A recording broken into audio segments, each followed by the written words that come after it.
जय गुरु जी। गुरु जी को प्रणाम, गुरु जी की संगत को प्रणाम।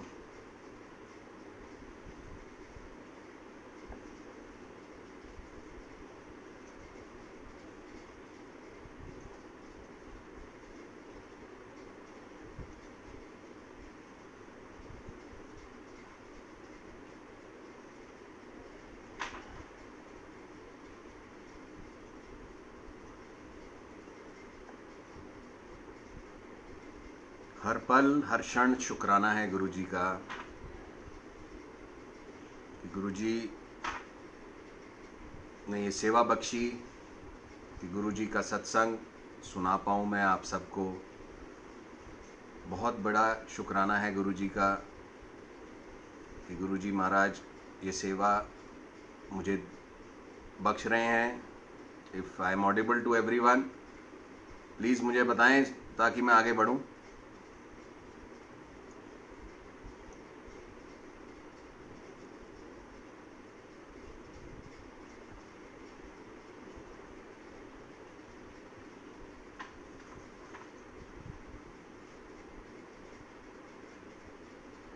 जय गुरु जी।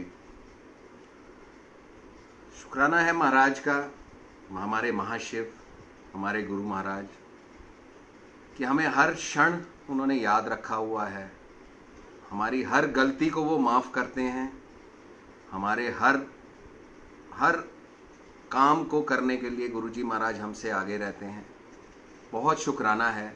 मुझे याद है, अब कल मेरी बेटी का जन्मदिन था, तो वो पूरा इंसिडेंस मुझे याद आ जाता है कि जो मैं बहुत बारी भी शेयर कर चुका हूँ कि कैसे गुरुजी ने अपने पास, गुरुजी 96 में चंडीगढ़ में थे और हम दिल्ली में थे, तो कहाँ से कैसे गुरुजी महाराज ने एक प्रोजेक्ट दिलवाया चंडीगढ़ में, अपने पास बुलाया, चाहे कभी दर्शन नहीं दिए, जबकि he was just staying across the road. Chandigarh में 44 सेक्टर और 34 सेक्टर आमने, 33 सेक्टर आमने सामने थे, पर कभी गुरुजी ने बुलाया नहीं, पर गुरुजी ने कभी भुलाया भी नहीं। हमेशा अपने चरणों में रखा। कहाँ मूलचंद हॉस्पिटल में कि डॉक्टर शीला अरोड़ा के पास वो डिलीवरी ड्यू थी, और कहाँ हम पहुंच गए चंडीगढ़, जहाँ हम ना डॉक्टर को जानते थे, ना हम किसी को जानते थे। और करने वाले गुरु महाराज, ब्लेसिंग दी उन्होंने, मेरी बेटी दी उन्होंने, गुरुजी ने, जिसका कल जन्मदिन था। और जन्मदिन के ठीक, she was born on a Monday and exactly on after 3 days on Thursdays एक बुके आया था पीले फ्लावर्स का। हम किसी को नहीं जानते, शहर में हम किसी को नहीं जानते, नया शहर है हमारे लिए, कौन हमें भेजेगा, किसी का नाम नहीं लिखा, हमें पता है किसने भेजा, हमारे गुरु महाराज ने भेजा। तो ऐसे हैं हमारे गुरु महाराज, हमारी हर मूवमेंट का उनको पता है, हमारी हर चिंता का उनको पता है, हमारे हर बात का पता है। तो ऐसे गुरु को बल बल जाइए। शुक्राना करने के अलावा मेरे पास कोई शब्द नहीं है गुरु जी के लिए, कि जो कृपा गुरु जी ने बख्शी है। इतना ज्ञानी हूँ मैं, इतने पाप में, मतलब सारी कमियां हैं मेरे अंदर, और उसके बावजूद सबको नज़रअंदाज करते हुए गुरु जी मेरे पे कृपा बनाई हुई है। ये गुरु जी का बड़प्पन है। बहुत बहुत शुक्राना है गुरु जी का। तो जैसे कि आपको मैंने बताया कि 2003 में मेरी नई लाइफ शुरू हुई, जब गुरुजी ने अपने दर पे बुलाया 27 मई 2003 को। तो गुरुजी के दर पे पहुंचे तो it was an invitation by Guruji. उस टाइम तक नहीं पता था, उस टाइम तक जो हमारा दिमाग था वो यही सोचता था कि मैं आया हूँ गुरुजी के दर पे, मैं दर्शन करने आया हूँ। ये नहीं पता था कि मैं तो कुछ कर ही नहीं रहा, उन्होंने बुलाया था, उन्हीं की कॉल थी, उन्हीं की मर्जी थी, उन्हीं की वजह से मैं वहाँ पे पहुँचा था। और क्योंकि मुझे उस समय मेरे गुरु की सबसे ज़्यादा ज़रूरत रही होगी, क्योंकि टाइमिंग्स गुरुजी जानते हैं कि कब किसको कहाँ अपने दरबार पे बुलाना है। हम शायद जुड़े तो जन्मों जन्मों से हैं गुरुजी से, पर इस जन्म में गुरुजी को जब लगा कि मेरे को उनकी बहुत ज़्यादा ज़रूरत है, तो उन्होंने अपने दर पे बुलाया। और वो जो दिन आज भी जैसे एक पेंटिंग होती है, एक पेंटिंग की तरह वो छपा हुआ है वो दिन आज भी मेरे माथे, मेरे दिल में, कि गुरुजी का वो सुंदर रूप। मेरी बदकिस्मती है कि मैं 3-4 साल जब तक गुरुजी ने चोला नहीं छोड़ा, मैं गुरुजी को नहीं देख पाया, क्योंकि मैं तो भगवान शिव का वही रूप जानता था कि भगवान शिव, जटाधारी भगवान शिव, जिनकी जटाओं से गंगा बहती है, जिनके गले में शेषनाग विराजमान हैं, और जो रूप हमारे को शास्त्रों में, जो हमारी किताबों में था, वही रूप, वही छवि थी भगवान शिव की। और हमारे गुरुजी महाराज तो बिल्कुल ही उससे अलग थे। तो वो पहचान नहीं पाया, वो देख ही नहीं पाया मैं कि गुरु महाराज जो मेरे हमारे सामने, हमारे साक्षात गुरु महाराज हमारे सामने बैठे हैं, वो तो महाशिव खुद है। क्योंकि मैं भरी हुई थी, क्योंकि मैं पहले दिन जैसे मैं सोचता था कि मैं आया हूं गुरुजी के दरबार पे, जबकि मैं नहीं गया था। और मुझे पता है कि ये तो भगवान शिव नहीं है, क्योंकि भगवान शिव तो वैसे दिखते हैं। तो गुरुजी महाराज ने वो पूरा का पूरा मस्तिष्क बदला, गुरुजी महाराज ने वो आंखें दी, गुरुजी महाराज की महिमा को मैं जान पाया। मुझे लगा कि मैं गुरुजी के बारे में जान गया हूँ, पर आज भी यकीन माने जहाँ मेरी सोच ख़त्म होती है वहाँ गुरुजी की सोच शुरू होती है। तो गुरुजी को जान पाना तो बहुत ही मतलब अभी ये जो कोविड का टाइम आया, इसमें इतना मौका मिला गुरु महाराज के बारे में सत्संग सुनने का, और इतना मौका मिला गुरुजी की महिमा को जानने का, कि सच्ची में जितना गुरुजी, मेरी जर्नी 17 साल की इस 2003 से लेके 2020 तक, कि जितना मैं सोचता था मैं गुरुजी को जान गया हूँ, अब मेरे को लगता है कि हाँ नहीं, अब गुरुजी ये हैं, महाशिव हैं, गुरुजी ये कर सकते हैं। वो सब गुरुजी ने इन 4 महीनों में सब कुछ बदल दिया। गुरुजी उससे भी ऊपर हैं, गुरुजी उससे भी आगे हैं, कि गुरुजी जो हम नहीं सोच सकते वहां से गुरुजी की सोच शुरू होती है। और वो कभी किसी को भूलते भी नहीं है।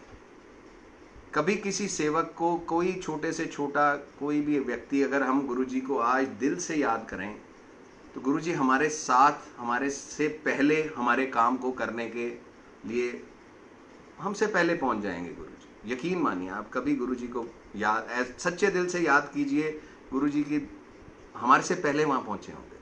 कई बार ऐसा होता है कि मैं किसी काम से निकला हूँ, या हम लोग किसी काम से निकले हैं और उस काम तक अभी हम पहुँचे भी नहीं हैं, और रास्ते में एक गाड़ी हमारे को पार कर जाती है जिसके पीछे गुरुजी लिखा होता है, तो हम यकीनन अपने आप ही हमारे अंदर से आवाज़ निकलती है कि अब गुरुजी आ गए, अब गुरुजी अपने आप कर देंगे ये काम, अब काम हो जाएगा।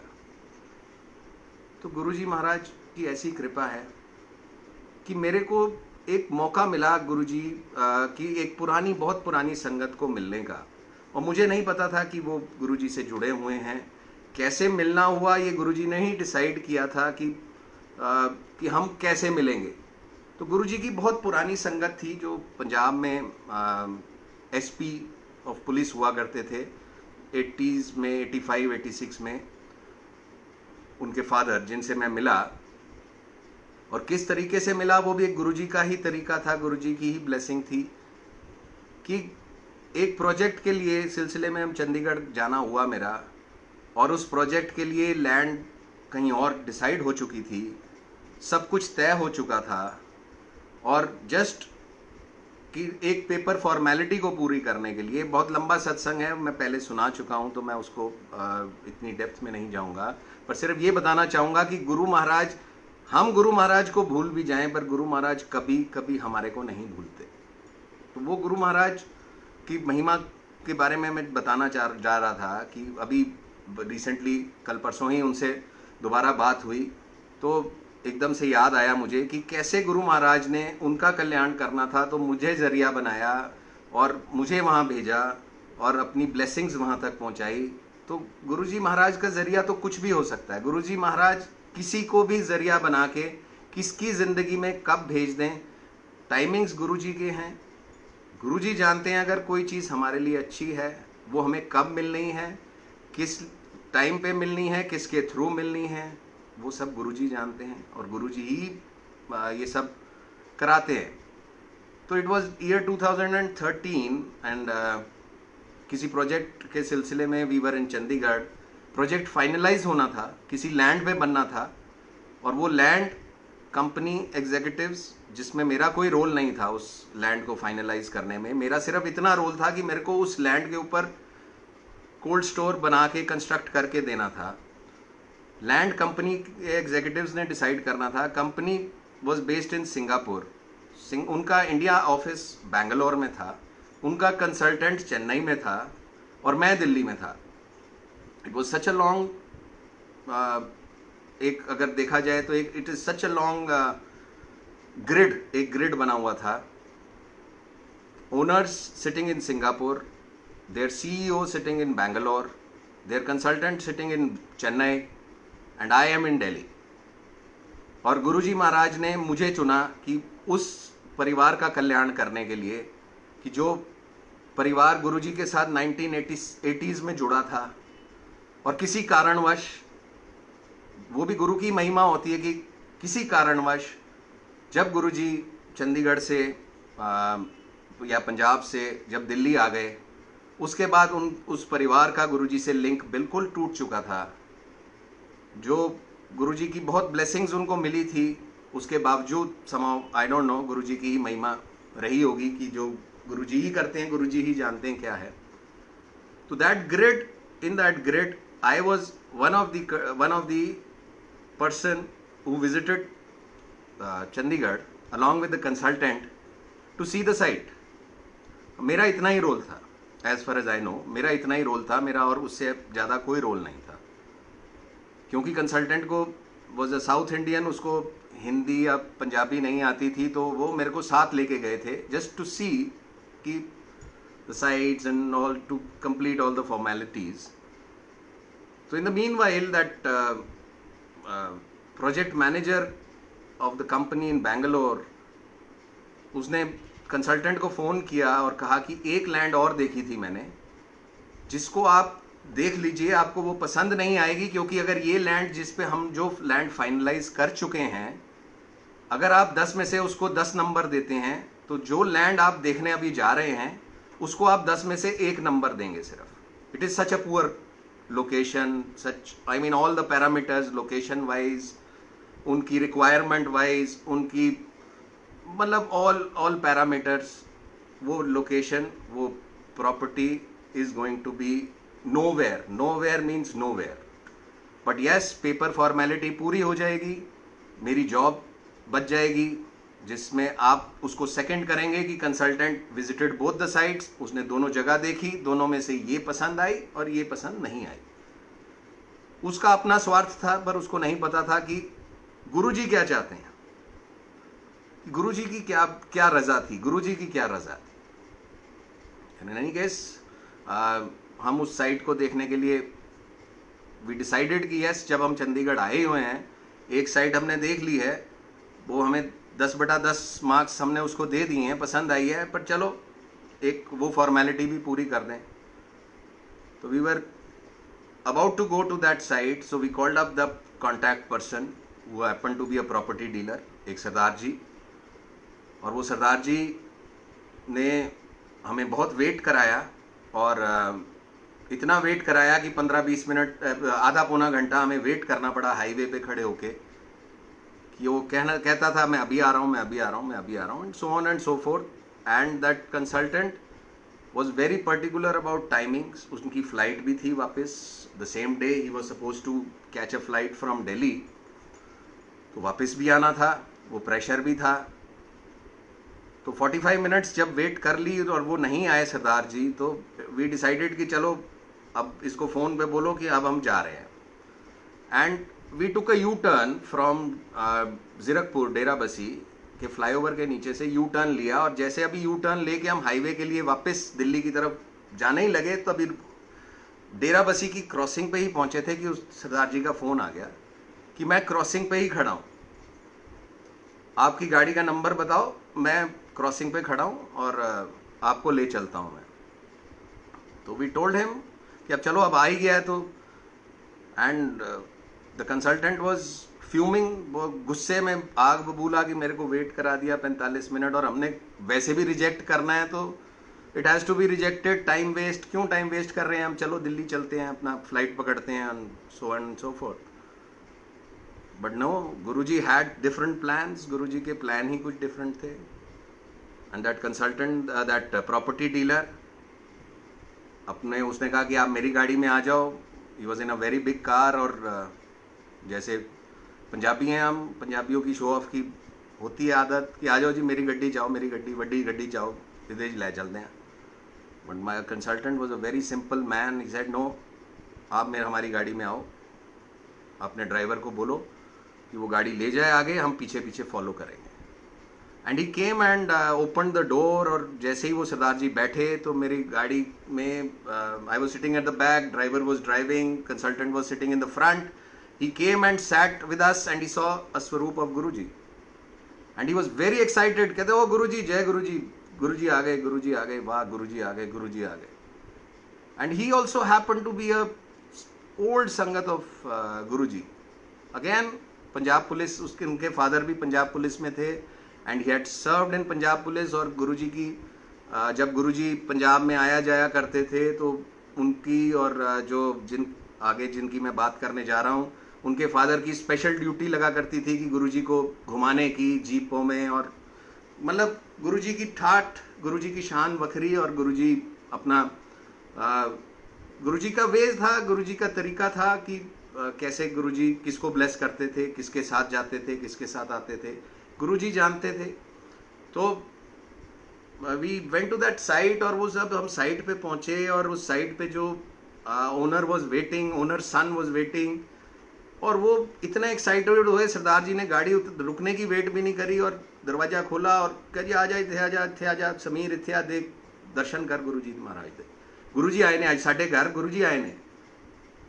I mean it was such a brilliant atmosphere. I mean सच्ची ऐसे लग रहा था कि गुरुजी हमारे साथ उस साइड पे चल के गुरुजी पहुंचे हैं उस साइड पे टू ब्लेस गुरुजी संगत, कि वो वाली संगत जो 80s से गुरुजी से जुड़ी हुई थी, पर 95, 93, 94 से जब से गुरुजी चंडीगढ़ छोड़ के गए, 96 या 97 से गुरुजी के साथ कभी कनेक्शन शायद टूट गया उनका कनेक्शन। दिल का कनेक्शन तो कभी भी नहीं टूटता, पर यस वो कनेक्शन नहीं रहा। उन्होंने शायद हाथ छोड़ दिया, पर गुरुजी महाराज ने हाथ नहीं छोड़ा। और सच्ची में मुझे तो ऐसा लगा कि गुरुजी हमारे साथ गाड़ी में बैठ के, चल के, उतर के उस साइड के ऊपर चल के जा रहे। And that was a very very divine feeling which we had. और जहां गुरुजी पहुंच जाएं तो वहां पे तो 10 में से 1 भी 10 में से 10 हो जाता है। And so be it. और everything changed and that consultant also, क्योंकि वो भी जब से मुझसे मिला, और उससे पहले 1 साल से हम ऑलमोस्ट एवरी वीक मिल रहे थे। और गुरुजी के बारे में हमारी तो आदत ही खराब कि जब भी कहीं मिलना तो गुरुजी के बारे में ही, गुरुजी की महिमा के बारे में गुणगान कर देना। चाहे उसने सुनना चाहे नहीं सुनना, अपना काम था कि गुरुजी के बारे में उनको बताना, कि गुरुजी से कोशिश करना कि वो गुरुजी से जुड़ें। And since he was a god fearing, very god fearing person, very god loving person I should say, और उनको भी गुरुजी से उतना ही लगाव हो चुका था उस टाइम 1 साल में।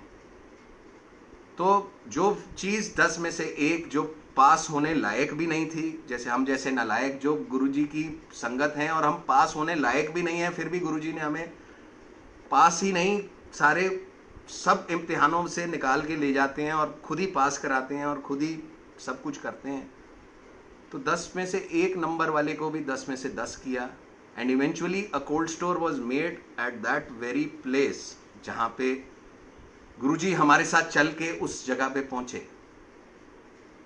तो गुरुजी ने उस, जब बाद में मुझे पता चला कि 85, 86 ओपन जीप में गुरुजी घूमते थे, जब टेररिज्म भी पीक पे होता था, पर गुरुजी उनके साथ जीप में घूमते थे। इतने प्यारे हमारे गुरुजी, इतने सिंपल हमारे गुरुजी, मतलब क्या गुरुजी के बारे में बताएं। इतना कुछ गुरुजी के बारे में जानने को मिला, आंटी से, उनकी मदर से, उनके फादर से, इतना कुछ जानने को मिला। और सब कुछ जानना, मतलब इतना कुछ पता चला गुरुजी के बारे में कि गुरुजी कितने प्यारे, कितने सिंपल। कभी भी गुरुजी ने ये नहीं जतलाया किसी को भी कि गुरुजी कौन थे। गुरुजी महाशिव होते हुए भी इतने सिंपल तरीके से हमारे और आपके बीच में हमारे साथ चलते थे, हमारे साथ रहते थे। और उसी साइट का और सत्संग है कि मतलब हम जब उस साइट पे पहुंचे, क्यों वो 10 में से एक थी, कि वो एक नैरो रोड के अंदर, मतलब हाईवे से तो बहुत दूर थी, और एक नैरो रोड थी कि जहाँ पे सिर्फ एक ट्रक अगर जाएगा तो दूसरा ट्रक अगर सामने से आ गया तो वो वापस, एक को वापस आना पड़ेगा। और फॉर अ कोल्ड स्टोर बड़े बड़े उनके कंटेनर्स, बड़े बड़े ट्रक्स होते थे, और जो जिनकी free movement was an essential part, but वो उधर एक that was a drawback. Plus जैसे ही हम उस साइड पे पहुंचे तो देयर वाज अ ह्यूज जंगल, और उसमें बताया गया कि इतने सांप हैं यहाँ पे, इतने सांप हैं यहाँ पे कि आप तो यहाँ पैदल तो इस साइट को मेजर भी नहीं कर सकते, इसकी डायमेंशन को भी मेजर नहीं कर सकते। तो जेसीबी एक बुलानी पड़ी हमारे को साइट की मेजरमेंट लेने के लिए। जेसीबी का बूम होता है, जो जेसीबी के बूम के ऊपर खड़े होके, और 2 आदमी हम ऊपर खड़े हुए और एक आदमी फिर वो नीचे उतरता था, वो मेजर करता था, 2 आदमी नीचे मेजर करते थे, और 2 आदमी हम वॉच करते थे ऊपर से कि कहीं सांप तो नहीं आ रहा, इधर से उधर से कहीं सांप तो नहीं आ रहा, ताकि हम उनको बता सकें, या एक हाथ में डंडा लिया हुआ था कि अगर कोई सांप आए तो उसको थोड़ा सा हटा पाए या जो भी। तो it was such a site. और जिस दिन हमने वहाँ पूजा करनी थी गुरुजी का, जहाँ पे भी जब हमारी कंस्ट्रक्शन शुरू होती है, जहाँ पे भी होती है, जहाँ पे भी हमने एक गुरुजी का एक वहाँ पे एक टेंट लगा के हम पूजा करते थे, गुरुजी की स्वरूप को स्थापित करते थे वहाँ पे ऑफिस में। और जिस दिन वहाँ पे पूजा करनी थी, एक भी सांप, जब गुरुजी वहाँ पहुँच गए, एक भी सांप उस दिन के बाद से वहाँ दिखाई नहीं। कहाँ गए समझ नहीं आया, कहाँ गए। गुरुजी महाराज की महिमा देखिए कि गुरुजी महाराज क्या क्या महाशिव, मतलब क्या नहीं कर सकते। तो महाराज की कृपा से जब मैं वहाँ पे मैं पूजा कर रहा था, उससे एक दिन पहले, इमीडिएटली एक दिन पहले, आई हर्ड अ सत्संग फ्रॉम अ वेरी ओल्ड संगत ऑफ गुरुजी, जिनके घर में मेरे को जाने का मौका मिला था। और उनके घर में जब मैं वहाँ पहुँचा तो उन्होंने एक गुरुजी का स्वरूप लगा था और उसको दिखाया, और उसमें से दिखाया कि ये अमृत कल ही, मतलब एक दिन पहले ही, जिस दिन नेक्स्ट डे हमारी पूजा थी साइट पे, और एक दिन पहले ही उन्होंने बताया कि एक पीली तितली आई, और पीली तितली आके इस स्वरूप उनके कमरे में आई, स्वरूप के आसपास घूमी, उस स्वरूप के ऊपर बैठी, और उसमें से अमृत निकला।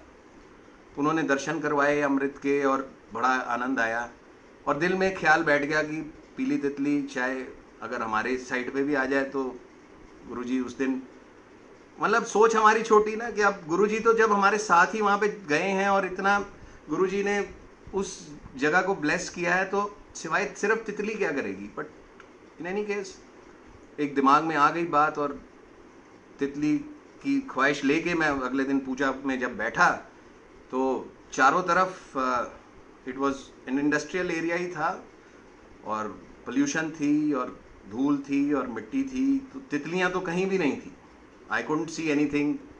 तितली तो छोड़िए, कुछ और कोई कीड़ा मकोड़ा भी नहीं दिख रहा था उस साइड पे। और पूजा चल रही थी, आंखें मेरी बंद थी, गुरुजी को याद कर रहा था मैं, और एकदम से एक हवा का झोंका आया, तेज़ हवा का झोंका आया, और एक पीली रंग की तितली आई, और उस स्वरूप जहाँ पे गुरुजी का स्वरूप रखा था, उस स्वरूप के चारों तरफ एक चक्कर लगाया, और कहाँ गायब हो गई पता ही नहीं चला। गुरुजी महाराज ने इतनी छोटी सी बात का भी मेरा ध्यान रखा, और गुरुजी ने उस बात को भी पूरा करके दिखाया मेरे को, क्योंकि हम तो अज्ञानी है ना, हम तो मूर्ख हैं। जब तक हमें चमत्कार नहीं दिखेगा तो हमें समझ कैसे आएगा गुरुजी का। तो गुरुजी तो प्रैक्टिकल गुरुजी है, वो कहते अच्छा चलो तितली नाले काम चल रहा है तो चलो तितली नाले काम चला लीजिए। तो ऐसे हैं हमारे गुरुजी। कभी हम गुरुजी को भूल जाएं, ये हो सकता है, इट इज़ पॉसिबल कि हम कभी गुरुजी को भूल जाएं, क्योंकि हम अज्ञानी हैं, हम मूर्ख हैं, हमारे में इतनी बुद्धि नहीं है। पर गुरुजी कभी भी किसी संगत का साथ नहीं छोड़ते। और not only did he bless them with a cold store at there site, उसके बाद उनके घर में उनके जो एक छोटे बेटे की शादी को 7-8 साल हो गए थे, और कोई आगे इशू नहीं था, उनका कोई बच्चा नहीं था। तो आंटी को मैंने रिक्वेस्ट किया कि आंटी अब आप आए हैं दिल्ली में, बड़े मंदिर आइए। आप इतने सालों से गुरुजी से जुड़े हैं, पर इतने सालों से गुरुजी के पास नहीं आए, तो वो आए ही मंदिर में अपने बेटे और बहू के साथ, and they were blessed with a son. और within that very year Guruji ने ये ब्लेसिंग दी। तो गुरुजी ने वो ब्लेसिंग देने के लिए शायद मुझे चुना, और इस मैसेज, इस सत्संग के जरिए जो मैं ये सत्संग शायद आज सुना रहा हूँ किसी को, तो किसी के लिए ये मैसेज होगा कि गुरुजी कभी भी किसी संगत को नहीं भूलते। हम अगर ये सोचते हैं कि गुरुजी महाराज हमारे ऊपर दया दृष्टि नहीं कर रहे, ये आजकल जो कोरोना काल में सभी के ऊपर टफ टाइम आया हुआ है, तो कई बार लगता है कि यार गुरुजी तो पता नहीं क्यों नहीं कर रहे हैं। पर गुरुजी के प्लान्स हैं।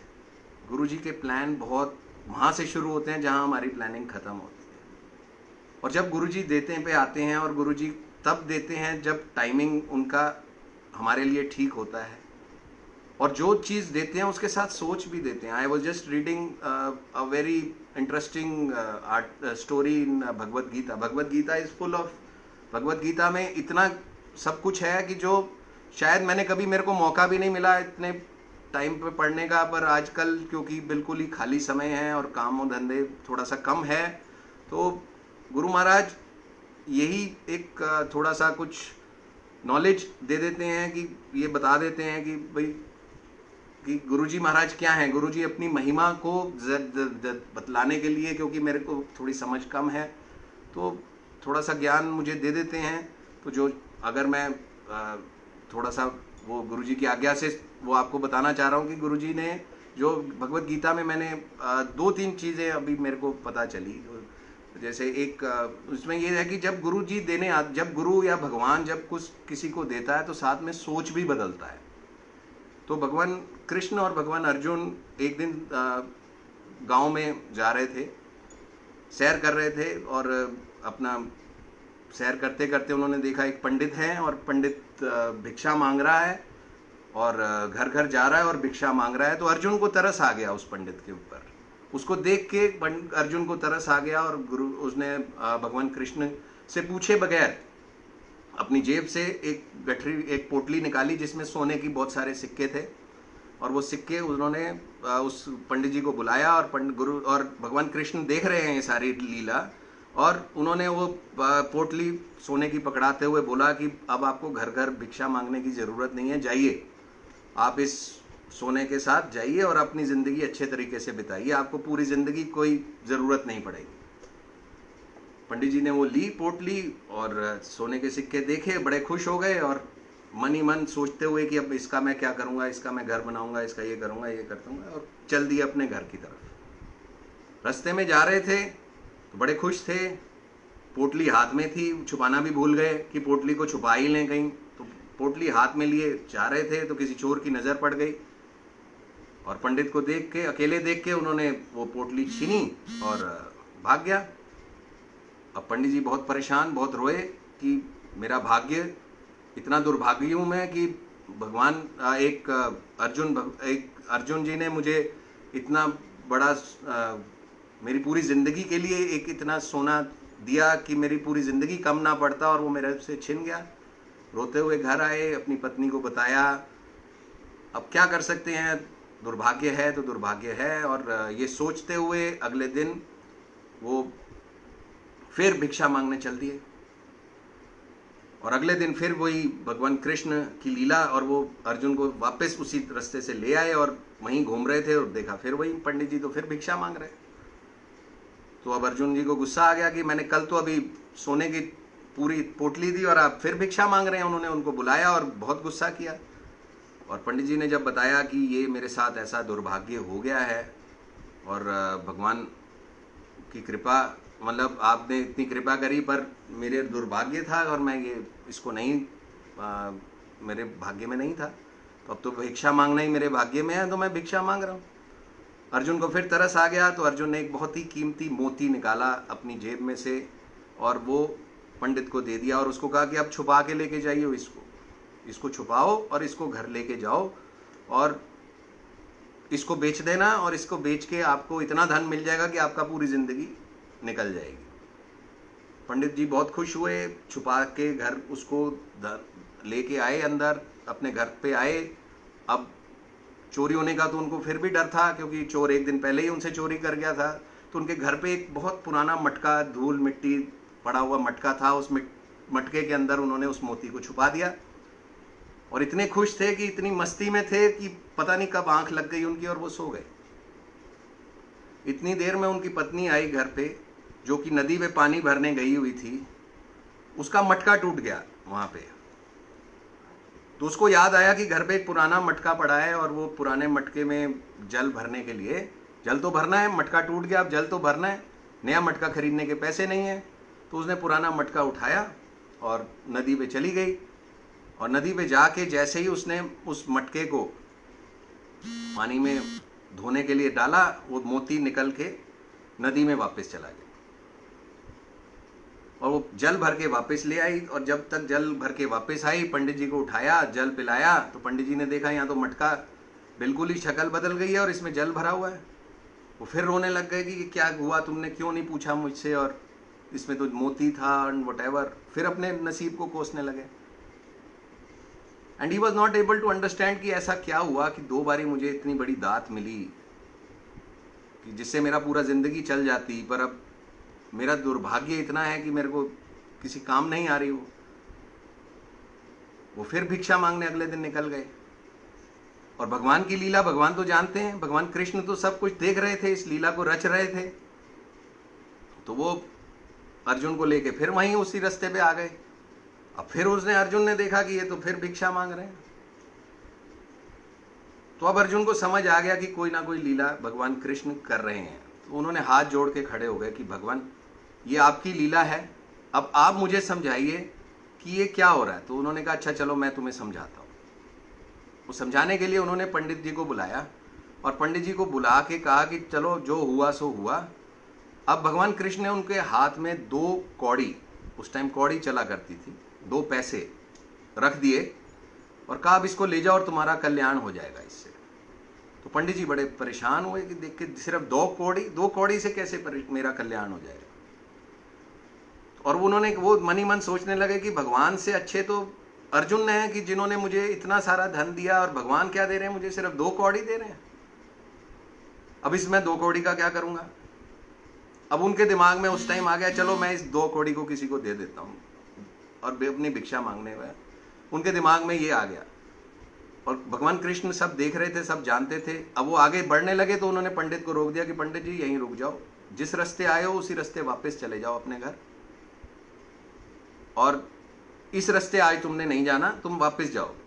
पंडित जी भिक्षा मांगने के लिए आगे जा रहे थे, उन्होंने रोक दिया और वापस चले गए। और अर्जुन को कहा चलो हम इनके पीछे पीछे चलते हैं, तुम्हें दिखा तुम्हारी बात का जवाब देता हूं मैं कि क्या कारण है। और वो पंडित जी रास्ते में जा रहे थे वापस, बड़े उदास कि अब 2 कौड़ी का मैं जिंदगी में क्या करूंगा, भगवान ने दिया भी तो क्या दिया, सिर्फ 2 कौड़ी। और आगे चलते गए और तो जैसे ही वो नदी के पास से निकले तो एक मछुआरा वहां से अपने जाल में मछलियां लेके जा रहा था। तो उन्होंने देखा कि एक मछली तड़प रही है उसमें, उस जाल में, बाकी मछलियां तो मरी पड़ी हैं, एक मछली जिंदा है और वो तड़प रही है। तो उनको दया आ गई उस मछली पे, और उन्होंने मछुआरे को बुलाया और उसने कहा भाई मेरे पास सिर्फ 2 कौड़ी है, ये 2 कौड़ी तू ले ले, इस मछली को मुझे दे दे, मैं इसको अपने कमंडल में डाल देता हूं और इसको मैं नदी में वापस छोड़ दूंगा ताकि इसका कल्याण हो जाए। मछुआरे ने 2 कौड़ी ली और वो मछली दे दी उसको। अब वो मछली पंडित जी ने अपने कमंडल में डाली जिसमें जल था, और मछली तो डाल ली, और जैसे मछली डाली उन्होंने ध्यान नहीं दिया, वो मछली के मुंह में मोती था, वही वाला मोती जो मटके के साथ बहा था। वो मोती उसकी मछली के मुंह से निकल गया, और पंडित जी ने मछली को उठाया और मछली को नदी में वापस डाल दिया, और मछली जिंदा अपनी वापस नदी में चली गई। और पंडित जी घर आ गए। घर आके देखा तो कमंडल में, अभी घर के लिए चल दिए, अब रास्ते थोड़ा सा आगे जाके देखा तो कमंडल में उनको वो मोती दिखा। तो वो मोती देख के वो खुशी से चिल्लाने लगे, मिल गया मिल गया मिल गया मिल गया मिल गया। और पास से ही वो चोर जा रहा था जिसने वो पोटली चुराई थी, और उसको लगा कि पंडित जी ने उसको पहचान लिया है, और पंडित जी अब शोर मचा रहे हैं, लोग आ जाएंगे मुझे पकड़ लेंगे और उसने इमीडिएटली पंडित जी के पैर पकड़े और पंडित जी को बोला, पंडित जी आपने मुझे पहचान लिया, ये आपकी पोटली मैंने चुराई थी, ये आप पोटली अपनी वापस रखो, पर मुझे लोगों के हवाले ना करना, मुझे जेल नहीं जाना है, तो मुझे माफ़ कर दो, मुझे बख्श दो। पंडित जी को दया आ गई और जब उसने वापस ही कर दिया तो पंडित जी ने उसको भी जाने दिया। और कृष्ण भगवान ये सारी लीला अर्जुन जी को दिखा रहे थे। तो अर्जुन महाराज ने पूछा कि भगवान अपनी लीला को मुझे समझाओ, मुझे नहीं समझ आई।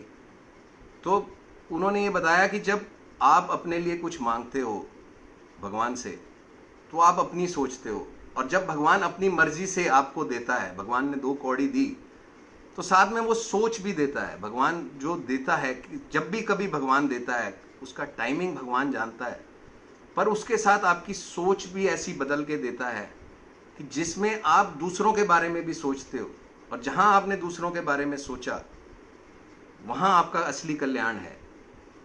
तो ये अभी मुझे ये गीता का ये जो ज्ञान जो मिला, तो एक सबक यही मिला मुझे कि गुरुजी की इतनी महिमा है, गुरुजी की इतनी ब्लेसिंग्स है, और हम ये गुरुजी की ब्लेसिंग्स जो हमें गुरुजी अपने मौका देते हैं कि हम गुरुजी की ब्लेसिंग्स को शेयर कर पाते हैं, गुरुजी के बारे में गुरुजी की कीर्ति को बता पाते हैं, जिससे कई नई संगत गुरुजी के बारे में जानती है, गुरुजी के से जुड़ती है और गुरुजी उनका कल्याण करते हैं। तो ये सेवा गुरुजी महाराज ने हमें बख्शी, इस ग्रुप में बहुत सारे लोगों को बख्शी। और मैं सबसे प्रार्थना यही करना चाहूँगा कि जिस के पास भी गुरुजी की महिमा, गुरुजी के सत्संग हैं, वो गुरुजी के सत्संग को शेयर करें, गुरुजी की ब्लेसिंग्स को शेयर करें बाकी सभी संगत के साथ, ताकि ये गुरुजी की ब्लेसिंग्स कोने कोने में पहुँचे, गुरुजी की ब्लेसिंग्स हर घर में पहुँचे। क्योंकि गुरु महाराज की ब्लेसिंग्स जो हमें मिली, हम अपने पास ना रख के गुरुजी महाराज की ब्लेसिंग्स को शेयर करें। ऐसा मौका गुरुजी मुझे देते रहें, हमें देते रहें, सबको देते रहें।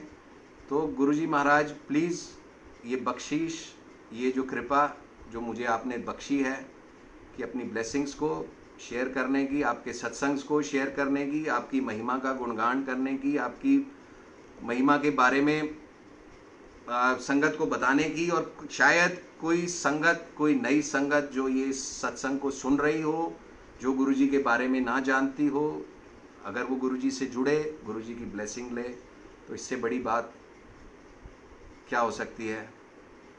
तो संगत जी, गुरुजी के बारे में जैसे आपने मेरे पुराने सत्संग में भी सुना होगा, मैं हर बारी यही कहता हूँ कि गुरुजी को हमारी हमसे ज़्यादा चिंता है। और गुरुजी की ब्लेसिंग्स जब आती हैं तो गुरुजी सोच भी बदलते हैं, गुरुजी वो आंखें भी देते हैं कि जिससे हम ईश्वर को देख पाएँ।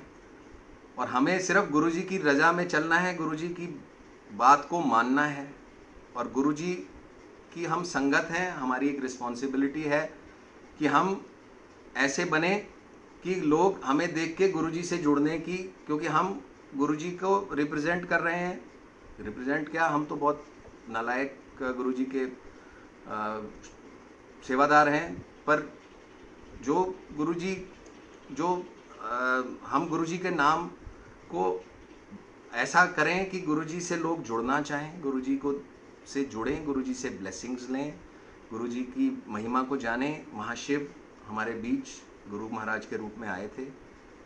शुक्राना मेरे गुरु महाराज, सत्संग करवाने का। कोई गलती हो गई हो गुरु महाराज तो क्षमा करेंगे, आगे भी मौका दीजिएगा गुरु महाराज ये सेवा जारी रखने के लिए। बहुत बहुत शुक्राना गुरुजी, बहुत बहुत शुक्राना।